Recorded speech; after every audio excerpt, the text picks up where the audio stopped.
예, 오늘은 18페이지인데요. 들어올 때 유인물 하나 받으셨죠? 예, 그거 한번 보겠습니다. 자, 여러분 교재로는 3페이지 이름이 나오죠. 그 옆에 같이 놓고 보시면 되겠습니다.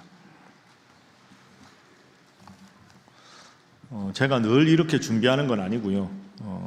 올해가 이제 하나님 앞에서 하나님의 이름을 정확하게 아는 것이 참 필요하겠다. 없으신 분 손 들어주시면 목사님들께서 갖다 드리겠습니다. 자, 우리가 1월 2일 첫날 한 내용입니다. 한번 따라해 보시죠. 전능하신 하나님. 예, 전능하신 하나님이 엘 샤다이입니다. 제가 나눠드린 교재 정리한 거 보면 아브라함이라는 이름 전에 아브라함에게 아들을 주시겠다 하고 하나님이 약속을 하셨습니다. 그런데 우리가 살펴본 대로 아브라함은 믿음이 있었다가 엘리에셀인가 이스마엘인가 막 믿음이 왔다 갔다 했습니다. 그런데 결국 하나님은 약속의 아들 이삭을 주셨지요. 그래서 월요일 날 제일 중요한 주제가 이겁니다. 따라합니다. 신실하신 하나님. 신실하신 하나님. 그러니까 내가 대단해서가 아니라 사랑의 하나님이 약속을 하신 사항은 반드시 지키신다. 아브라함의 믿음이 왔다 갔다 해도 하나님은 지키신다 하는 것이 신실하신 하나님, 반드시 내게 주신 약속을 이루어 주신다. 그래서 중요한 건 믿음은 늘 현재형이다. 지금 현재 하나님 앞에 올바른 믿음을 갖는 것이 중요하다. 화요일은 따라합니다. 준비하시는 하나님. 준비하시는 하나님. 창세기 22장에 아브라함이 이삭을 바치는 그 장면입니다. 그런데 100세에 얻은 아들을 바치라. 이것은 하나님의 시험은 테스트다. 마귀는 유혹을 하지만 하나님은 테스트를 하신다. 왜 하나님이 가끔 우리를 테스트하시는가? 더 크고 귀한 복을 주시려고 테스트를 하신다. 그걸 이겨내면 더 큰 복을 받는다. 이삭을 실제 바치지 않았으나 복을 주셨다. 따로 이삭 대신에 수량을 준비하셨다. 그래서 그 다음 문장이 아주 중요합니다. 따라합니다. 복은 하나님의 신실하심으로, 더 큰 복은 나의 믿음으로. 월요일 날 말씀은 하나님이 약속하셨기 때문에 이삭을 주신 겁니다. 아브라함 믿음이 왔다 갔다 했지만 그게 복이지요. 그런데 우리가 더 큰 복을 받으려면 하나님의 신실하심에 나의 믿음이 더해져야 합니다. 그래서 복은 하나님의 신실하심으로, 더 크고 위대한 복은 아브라함이 이삭을 바치듯이 내가 이제야 내가 나를 경외하는 줄을 알았노라. 내가 믿음이 있을 때 더 큰 복을 하나님이 주신다. 자, 수요일입니다. 따라합니다. 치료하시는 하나님. 치료하시는 하나님은 그 오아시스를 만난 거죠. 홍해 은혜의 기적을 경험했는데도 물이 없어서 원망합니다. 큰 은혜를 작은 고통 때문에 잃어버린 거죠. 그래서 사흘을 걸어갔는데 마라를 만납니다. 그런데 마라의 물이 단물이 아니라 쓴물입니다. 그걸 가지고 원망을 하는데 하루만 더 갔다면 나흘째 되는 날은 엘림을 만나는데 사흘치 마라, 나흘째 엘림이다. 내가 좀 더 인내하고 기도하면 하나님은 반드시 좋은 것을 허락해 주신다.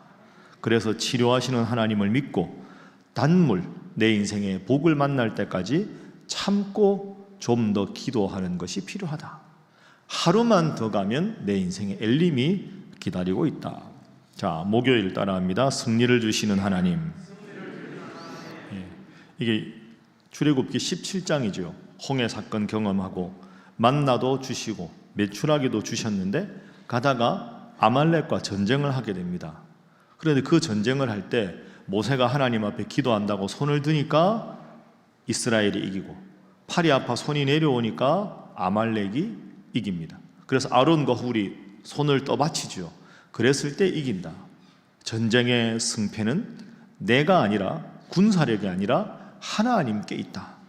내 인생에도 하나님 앞에 두 팔을 올리고 간절히 기도하면 하나님 내 인생에 복을 주시고, 내가 하나님을 등지고 원망하면 하나님의 도우심이 약해질 수 있다. 그러니 늘 두 팔 올려서 기도하는 게 필요하다 하는 것이 목요일 말씀이었습니다.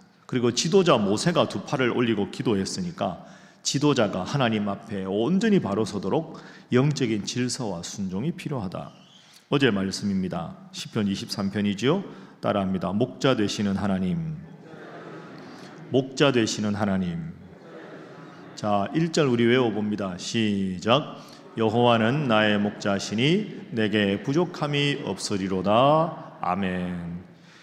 다윗의 인생은 힘들고 어려웠지만 늘 이 1절을 선포했다. 하나님 아버지가 내 목자가 되시니 내가 부족함이 없습니다 하고 고백하고 선포했을 때 하나님은 더 큰 복을 주셨다. 왜? 하나님의 말씀을 믿고 나가면 하나님이 복을 주신다. 그래서 우리도 하나님 말씀을 늘 외우고 그 말씀을 마음에 새기고 말씀대로 응답될 것을 믿으면 하나님이 복을 주신다. 말씀이 생명이요 능력이다. 그래서 겸손하게 순종하며 인내로 말씀의 수종자인 목회자들을 위해서 기도하고 그 영적 질서에 순종하고 그 권위를 인정하고 함께 말씀 중심의 우리 신일교회가 되도록 하자 하는 것이 어제까지의 말씀입니다. 자, 토요일만 나오신 분, 아유 목사님이 토요일날 나오니까 다 정리해 주는구나. 다음엔 안 합니다. 다음엔 안 합니다. 오늘 특별히 하실 거라고 생각하시고 기억하시고요. 그래서 올 한 해 기도하실 때 여러분 기도하다가 답답하고 힘들면 방금 말씀드린 3페이지 요거를 딱 놓고 전능하신 하나님, 준비하시는 하나님, 치료하시는 하나님, 승리를 주시는 하나님, 목자 되시는 하나님, 함께 하시는 하나님 약속하셨으니 제 인생에 이루어 주시옵소서. 그렇게 기도하십시오. 그래서 하나님의 수많은 이름 중에 제가 6가지를 선별한 이유는 여러분이 기도하다가 힘에 부칠 때 하나님의 이름을 무엇을 붙잡아야 될까? 올 한 해 기도할 6가지 주제를 잡은 것이니까. 그죠? 전능하시고 준비하시고 나를 치료하시고 나에게 승리를 주시고 내 목자가 되시고 나와 함께 하시는 하나님, 그 하나님 믿고 그 어느 해보다 하나님 주시는 큰 복 누리는 여러분 되시기를 주님 이름으로 축복합니다. 옆에 분들과 인사하겠습니다. 하나님 앞에 열심히 기도하시기 바랍니다. 자, 한 번 더 합니다. 큰 복을 누리시기 바랍니다. 자, 교재 18페이지 보겠습니다. 오늘 마지막 시간입니다. 따라합니다. 함께 하시는 하나님. 하나님이 우리와 함께 하신다 하는 표현이 임마누엘입니다. 오늘 본문 말씀 18페이지에 있지요. 이사야 7장 14절. 자, 우리 함께 읽습니다. 시작. 그러므로 주께서 친히 징조를 너희에게 주실 것이라. 보라, 처녀가 잉태하여 아들을 낳을 것이요 그의 이름을 임마누엘이라 하리라. 아멘. 우리가 이번에는 주로 구약 성경을 보았습니다. 하나님이 늘 지켜주시고 우리와 함께 하신다. 그런데 구약 역사 전체를 보면 이스라엘 백성들은 도움이 필요할 때는 하나님 앞에 기도하는데 또 살만하면 편안해지면 하나님을 잊어버립니다. 그러니 하나님 입장에서는 내가 너희와 영원히 함께하고 너희를 지키는 걸 내가 직접 경험하게 해야 되겠다. 그래서 하나님은 약속의 아들 예수님을 이 세상에 보내신 거죠. 예수님을 이 세상에 보내신 이유는 하나님이 우리와 함께 하시고 우리를 도와주신다는 것을 직접 늘 경험할 수 있도록 예수님을 보내주신 거죠. 그래서 오늘 본문에 처녀가 잉태하여 아들을 낳을 것이다. 그 예수님이 하나님과 능력이 같으신 분이 우리와 함께 같은 육체를 입고 와서 살아가는 모습을 보면서 정말로 하나님이 나를 사랑하시고 나에게 지혜를 주시고 능력을 주시는구나 하는 것을 경험하라 하는 겁니다. 자, 요한복음 1장 14절 말씀입니다. 우리 화면 봅니다. 따라하시죠. 말씀이 육신이 되어 우리 가운데 거하심에. 자, 우리가 어제까지 본 건 하나님의 말씀입니다. 그죠? 그런데 그 말씀이 육신이 되셨다. 그러면 육신이 되신 하나님의 말씀이 누굽니까? 예수님이지요. 그 예수님이 우리 가운데 인간의 모습으로 오셔서 거하셨다. 그래서 하나님이 나를 사랑하시고 나와 함께 하신다 하는 것이 예수님이 이 세상에 오신 목적이다. 이렇게 생각할 수가 있습니다. 여러분, 그러면 내가 지금 인생을 살아가는데 하나님이 나와 함께 하신다. 하나님이 나와 함께 하신다. 이게 도대체 무슨 뜻일까? 조금 더 구체적으로 살펴보겠습니다. 누가복음 15장 말씀을 제가 여러분들에게 잠깐 소개하겠는데요. 여러분 누가복음 15장에 보면 그 돌아온 탕자 비유 나옵니다. 이게 다 아시지요? 아시지요? 예. 아버지가 있고 두 아들이 있습니다. 그런데 아버지 앞에 둘째 아들이 하나님 아버지 앞에 갑니다. 그리고 이렇게 말하죠. 아버지, 언젠가는 저한테 유산 물려주실 거 아닙니까? 저 지루하고 따분하고 여기 살기 싫은데 미리 돈 주십시오. 그것 가지고 제가 알아서 제 몫을 좀 챙겨서 쓰고 오겠습니다. 아버지가 반대하지요. 아직 아들이 성숙하지 않았는데 그 돈 줘봐야 그 흥청망청 유흥비로 쓸 게 뻔하거든요. 근데 하도 둘째 아들이 조르니까 둘째 아들한테 줍니다. 마지 못해 줍니다.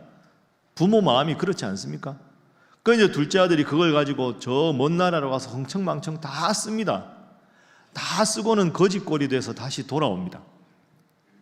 그런데 큰 아들은 뭐 했느냐? 아버지 옆에서 열심히 아버지 농사일을 돕습니다. 자, 여러분 여기서 생각해 보세요. 작은 아들은 아버지를 떠났습니다. 큰 아들은 아버지와 함께 있습니다. 이게 오늘 본문의 임마누엘 함께 한다는 거 아닙니까? 아버지는 늘 큰 아들과 큰 아들은 늘 아버지와 함께 있습니다. 그런데 자기 동생 작은 아들이 먼 나라에서 돌아왔을 때 큰 아들이 뭐라고 하는지 이걸 잘 한번 보십시오. 누가복음 15장 28절부터 화면 한번 보시죠.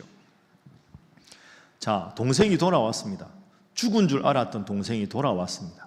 그런데 큰아들이 오다가 집에서 잔치 소리가 나니까 이게 무슨 소리냐? 종이 말합니다. 예, 죽은 줄 알았던 동생이 돌아와서 아버지가 너무 기뻐서 잔치를 하고 있습니다. 자, 28절. 형이 보십시오. 그가 노하여 들어가고자 하지 아니했다. 화가 났습니다. 아버지가 나옵니다. 큰아들이 왔는데 죽었던 동생이 살아왔는데 큰아들이 화가 났다니까 아버지가 놀래서 무슨 일이냐 하고 나오지요. 29절 보십시오. 아버지한테 큰아들이 말합니다. 아마 눈을 막 부릅뜨고 화가 나서 이야기했겠죠. 아버지! 내가 여러 해 동안 아버지를 섬겨서 한 번도 명령에 거역한 적이 없는데 말 잘 듣는 나한테는 염소 새끼 한 마리 안 잡아줘 놓고 내 친구들과 그거 먹게 한 번도 안 해주시고 30절 아버지의 살림 받을 유산을 저 먼 나라에 가서 여자들과 함께 다 흥청망청 유흥비로 써버린 이 동생이 돌아왔는데 이 동생을 위해서 살진 송아지를 잡으셨습니다. 아버지 불공평합니다. 이럴 수가 있습니까? 31절 아버지가 이르되 예 너는 항상 나하고 함께 있으니까 내 것이 다 너의 것 아니냐. 32절 그런데 이 동생은 죽었다가 살아났고 내가 잃었다가 얻었으니까 기뻐하고 즐거워하는 게 마땅한 것이 아니냐. 이렇게 끝이 납니다. 자, 여러분 여기서 큰아들의 생각을 보십시오. 큰아들 말은 얼핏 보면 이해가 가는 구석이 있습니다. 아니 아버지 돈 다 쓰고 온 아들한테는 송아지 잡아주고 반에 가락지 끼우고 좋은 옷을 입히는데 내가 늘 아버지 곁에서 농사일 다 도와주고 열심히 하는데 한 번도 아버지는 나한테 염소 새끼 한 마리 잡아서 친구랑 먹게도 안 해주지 않습니까? 아버지가 어떻게 이럴 수 있습니까? 이렇게 말을 합니다. 얼핏 보면 이해가 가지요. 그러나 큰아들은 큰 잘못이 있습니다. 큰아들의 잘못이 뭐냐? 아버지와 몸은 항상 그 집에 함께 있었는데 함께 했는데 아버지 마음을 알아주지 못하는 아들이었습니다. 여러분이 아버지라고 생각해 보십시오. 제가 공교롭게 아들이 둘인데요. 만약에 이런 일이 있으면 아버지는 좋은 걸 먹어도 맛이 없습니다. 아무리 좋은 데 가도 마음이 편하지 않습니다. 왜? 집 나간 둘째 아들이 죽었는지 살았는지 모르니까. 아버지는 둘째 아들이 집 나간 그날부터 밤잠을 못 주무시고 노심초사 모든 걱정이 둘째 아들 걱정입니다. 그러니까 살아도 살한 게 아니지요. 그걸 제일 가까이 본 사람이 누굽니까? 큰아들 장남 아닙니까? 그러면 이 장남이 해야 될 일이 뭡니까? 농사 짓는 일이 아닙니다. 아버지 관심은 농사가 아닙니다. 농사는 잘 될 수도 있고 못 될 수도 있습니다. 집안에 종들이 있으니까 종들에게 농사를 시켜도 됩니다. 큰아들이 정신이 똑바로 바친 아들이었다면, 아버지의 마음을 헤아리는 아들이었다면, 아버지, 농사는 제가 종들에게 다 시켜두었습니다. 제가 동생 친구들하고 수소문을 해서 집 나간 동생 데리고 오겠습니다. 아버지 그래야 두 다리를 쭉 뻗고 편하게 주무실 거 아닙니까? 제가 동생 데리고 올 테니까 걱정하지 마시고 건강하게 잘 지내고 계십시오. 이게 큰아들이 해야 될 일입니다. 그걸 안 한 것이 큰아들의 잘못이지요. 자, 여러분 잘 생각하세요. 큰아들은 겉으로 보면 효자 같았어요. 다른 동네 사람들 보기에는 다 큰아들 칭찬했을 겁니다. 그러나 큰아들은 아버지와 함께 했지만 아버지 마음을 몰랐던 아들입니다. 이게 중요한 거죠. 그래서 이 큰아들은 오늘 우리에게 이렇게 묻는 겁니다. 이 본문은 내가 큰아들은 아닌가? 늘 새벽 기도하면 하나님 앞에 나오고 예배 열심히 드리고 신앙생활 열심히 하고 누가 봐도 하나님과 동행하는 것 같은데 임마누엘 하나님과 함께 하는 것 같은데 내가 정말로 하나님이 원하시는 뜻은 생각하지 못하고 그저 곁에만 있는 것 아닌가? 이게 누가복음 15장이 우리에게 묻는 질문입니다. 자, 예수님이 이 땅에 오셨습니다. 그리고 예수님께서 인간의 모습을 입고 이 땅에 살아가셨습니다. 그리고 마태복음, 마가복음, 누가복음, 요한복음을 통해 말씀을 주셨습니다. 그러면 예수님이 이 땅에 오셔서 예수님을 내 구원자로 믿는다는 뜻은 내가 오늘 만나는 이분에게 어떻게 대화하는 게 예수님이 원하실까? 오늘 내가 해야 되는 이 일에 어떤 마음으로 임하는 게 하나님이 원하시고 예수님이 기뻐하실까? 늘 예수님의 마음, 하나님의 마음을 헤아리고 살아가는 게 주님과 동행하는 겁니다. 그래서 기도가 필요한 거죠. 주님과 함께 한다고 하는데, 주님을 믿는다고 하는데 주님 마음을 전혀 생각하지 않으면 주님이 우리를 보고 슬퍼하실 수 있다. 그래서 중요한 겁니다. 자, 따라합니다. 이번에 제가 썼는데요. 함께 한다는 것은 같은 마음을 품는다는 것이다. 여러분 믿습니까? 그래서 늘 신앙적인 사람이 뭘까요? 오늘 내가 하나님이 어떻게 하면 내가 어떤 마음을 품으면 하나님 기뻐하실까? 항상 하나님의 관점에서 나를 바라보고 내 현실을 해석하는 게 신앙생활을 잘 하는 것이다. 그게 함께 한다는 말의 뜻입니다. 자, 그 밑에 요한복음 15장 말씀 보시죠. 4절 5절. 자, 화면 봅니다. 예수님 말씀하셨습니다. 4절. 자, 함께 읽어보지요. 시작. 내 안에 거하라 나도 너희 안에 거하리라. 가지가 포도나무에 붙어있지 아니하면 스스로 열매를 맺을 수 없음같이 너희도 내 안에 있지 아니하면 그러하리라. 아멘. 자, 4절 화면 잘 보세요. 나는 포도나무, 나는 누굽니까? 예수님. 그죠? 가지가 포도나무에 붙어 있어야 열매를 맺습니다. 저 말은 내가 주님과 동행해야 복받는 삶을 산다는 거죠. 나 스스로 아무리 뛰어나도 가지가 열매에 붙어 있지 않으면, 가지가 포도나무에 붙어 있지 않으면 열매를 맺을 수가 없습니다. 그러니까 내가 할 일은 주님 곁에 딱 붙어서 계속 주님 말씀을 듣고 주님 말씀 안에 살아가는 일입니다. 그러면 5절 자, 함께 읽습니다. 시작. 나는 포도나무요 너희는 가지라. 그가 내 안에 내가 그 안에 거하면 사람이 열매를 많이 맺나니 나를 떠나서는 너희가 아무것도 할 수 없음이라. 아멘. 가지는 열매를 맺는 게 사명인데 가지가 포도나무에 붙어만 있으면 저절로 열매를 맺는다. 이렇게 말씀을 하셨습니다. 그러니까 우리가 해야 될 일은 늘 하나님 앞에 나와서 하나님과 동행하는 삶을 살면, 주님이 나에게 뭘 원하시는가를 늘 묻는 삶을 살면 내 삶에 필요한 것, 구하지 않은 모든 것까지 주님께서 다 저절로 열매를 맺는 것처럼 채워주신다. 이렇게 말씀하셨습니다. 여러분, 특별 새벽 기도회라고 이렇게 오셨습니다. 늘 주님 앞에 나와서 주님과 딱 붙어 있어서 저절로 하나님의 주시는 열매, 복받는 여러분 인생 되기를 주님 이름으로 축복합니다. 자, 다시 한번 인사하겠습니다. 늘 주님 앞에 나오시기 바랍니다.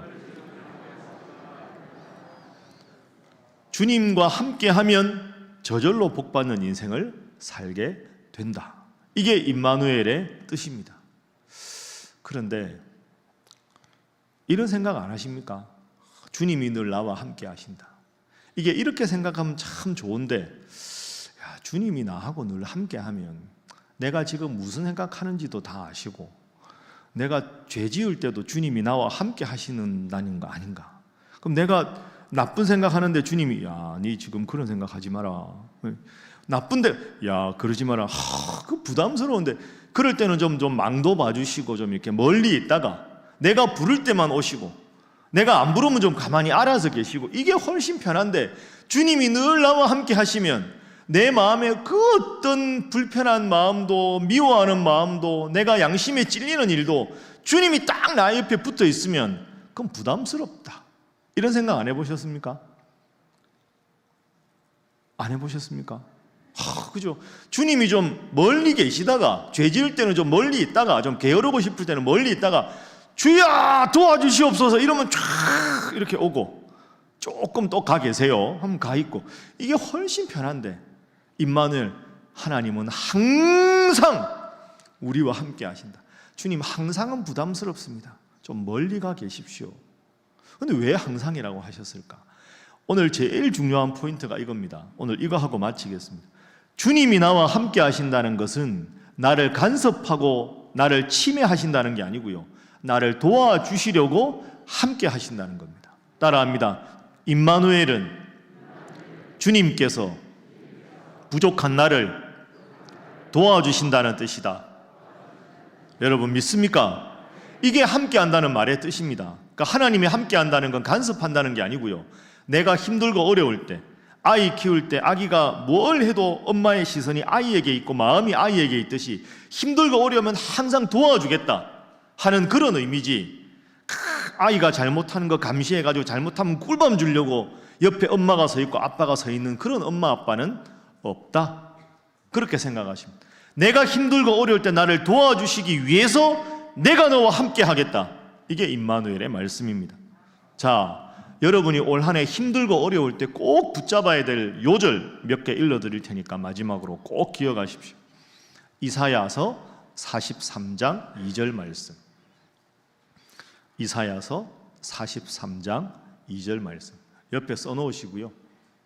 자, 화면 보십시오. 이게 임마누엘의 뜻입니다. 내가 물 가운데로 지날 때, 인생에 위험한 일이 있을 때 내가 너와 함께 할 것이다. 내가 너와 함께 한다가 뭡니까? 임마누엘이지요. 강을 건너는 위험이 있을 때 물이 너를 침몰하지 못하도록 내가 너와 함께 할 것이다. 너의 인생에 큰 위기가 닥쳐서 불 가운데 지나는 어려움이 있을 때 타지 않고 불꽃이 너를 사르지 않도록 내가 너와 함께 하겠다. 이게 하나님이 우리와 함께 하겠다는 말씀의 뜻입니다. 저 이사야 43장 2절이 임마누엘의 뜻입니다. 꼭 기억하십시오. 자, 더 멋진 구절이 1절에 나옵니다. 1절, 야곱아 너를 창조하신 여호와께서 지금 말씀하시느니라. 이스라엘아 너를 지으시니가 말씀하시느니라. 밑에 너는부터 시작. 너는 두려워하지 말라. 내가 너를 구속하였고 내가 너를 지명하여 불렀나니 너는 내 것이라. 아멘. 따라합니다. 너는 내 것이라. 여러분 믿습니까? 이걸 붙잡아야 됩니다. 너는 내 것이다. 내가 하나님, 저는 하나님 것입니다. 제발 도와주세요. 이게 아닙니다. 일방적으로 하나님이 너 내 거야. 물 가운데 지날 때 함께 해줄 거야. 불 가운데 지날 때에도, 강을 건널 때에도 강물이 너를 침몰치 못하도록, 불꽃이 사르지 않도록 내가 너를 지켜줄 거야. 왜? 너는 내 것이다. 이 말씀이 임마누엘의 뜻입니다. 여러분, 그래서 힘들고 어려우면 꼭 이 구절을 붙잡으세요. 하나님 약속하지 않으셨습니까? 물 가운데 지날 때에도 강물이 너를 엄몰지 못하도록, 불 가운데 지날 때도 함께 하신다 하시고, 너는 내 것이라 하나님이 약속하셨으니 약속을 지켜주십시오. 이번 특별 새벽기도회 때 전능하신 하나님부터 위대하신 하나님 이름 다 배웠는데, 전능하신 하나님 저와 함께 하여 주시옵소서 간절히 기도하면 주님 여러분을 도와주실 줄로 믿습니다. 마지막 한 구절 하겠습니다. 이사야 41장 10절 말씀. 오늘은 이사야로 시작했으니까요, 여러분 잘 아시죠? 이사야 41장 10절 말씀. 힘이 되는 말씀입니다. 자, 함께 읽습니다. 시작. 두려워하지 말라. 내가 너와 함께 함이니라. 놀라지 말라. 나는 내 하나님이 됨이니라. 내가 너를 굳세게 하리라. 참으로 너를 도와주리라. 참으로 나의 의로운 오른손으로 너를 붙들리라. 아멘. 보십시오. 두려워하지 말라. 내가 너와 함께한다. 이게 뭐라고요? 임마누엘 아닙니까? 내가 너와 함께한다. 두려워하지 말아라. 놀라지 말아라. 내가 너를 굳세게 하고 도와주고 나의 의로운 오른손으로 너를 붙들어 주겠다. 주님이 약속하셨습니다.